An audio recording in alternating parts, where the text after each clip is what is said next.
అతని పేరు ధ్రువ, ఆ అమ్మాయి పేరు తార. వాళ్ళిద్దరూ అన్నా చెల్లెళ్ళు. ఓ,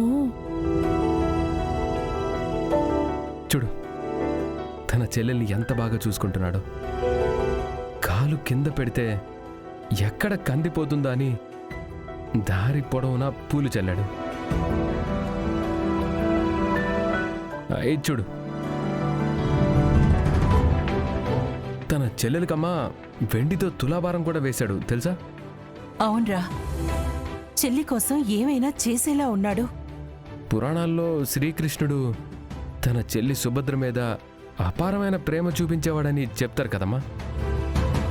కానీ అంతకంటే ఎక్కువ ప్రేమను ధ్రువ తన చెల్లి తార మీద చూపిస్తున్నాడు. అవునన్నయ్య, తన చెల్లి చాలా అదృష్టవంతురాలు. నా కొడుకు నా కూతురి మీద చూపించే ప్రేమ కంటే ఎక్కువ ప్రేమ ఇది. ఏమో తెలియదు కానీ వీళ్ళిద్దరినీ చూస్తుంటే మా ఇద్దరిని చూసుకుంటున్నట్టు అనిపిస్తుంది. ధ్రువ తన చెల్లెల్ని అంత బాగా చూసుకుంటున్నాడంటే పెళ్లి చేసుకున్న భార్యని ఇంకెంత బాగా చూసుకుంటాడో కదమ్మా. తల్లిని చెల్లిని ప్రేమించేవాడు భార్యని కూడా అంతే బాగా ప్రేమిస్తాడు. ఆ వచ్చే అమ్మాయి ఎవరో కాని చాలా అదృష్టవంతురాలు. ఆ అదృష్టవంతురాలు మన పూరినే అయితే ఎలా ఉంటుందమ్మా?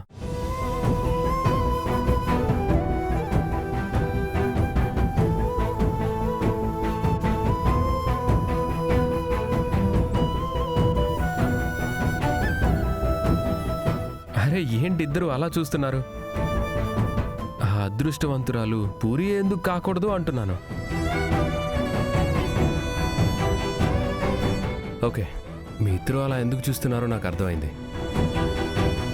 నువ్వు ప్రేమించిన శివతో నీ పెళ్లి జరగలేదని నిన్ను నువ్వు దురదృష్టవంతురాలుగా చెప్పుకున్నావు. కానీ ఇప్పుడు ధ్రువ రూపంలో అదృష్టం నిన్ను పలకరించబోతుందేమో.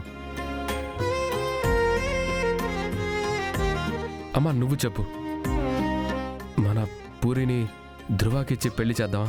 చేద్దామని మనం అనుకుంటే సరిపోతుందా? వాళ్ళు ఎవరో ఏంటో ఎక్కడుంటారో ఏమీ తెలియకుండా. అవన్నీ నేను చూసుకుంటానమ్మా. నీకు ఈ సంబంధం ఓకేనా? ఆ అబ్బాయిని పెళ్లి చేసుకుంటే మన పూరి సంతోషంగా ఉంటుంది, అందులో ఏ సందేహం లేదు. మరి మన పూరి సంగతేంటో ఒకసారి అడుగు.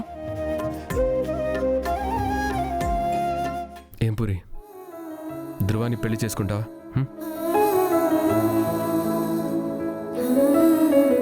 నువ్వు ఇతనితో 7 అడుగులు నడవడానికి సిద్ధంగా ఉన్నానంటేనే నేను 1 అడుగు ముందుకేస్తాను.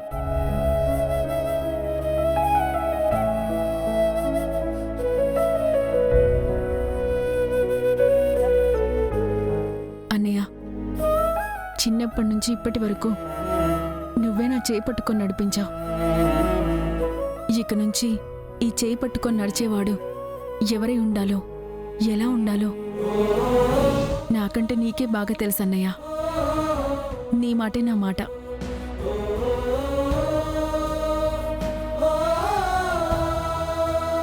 చాలమ్మా, ఇప్పుడు చెప్పావు కదా, ఈ మాట నాకు చాలు. ఇప్పుడు నేను నీకు మాటిస్తున్నాను, ఈ ధ్రువానే నా కాబోయే బావ.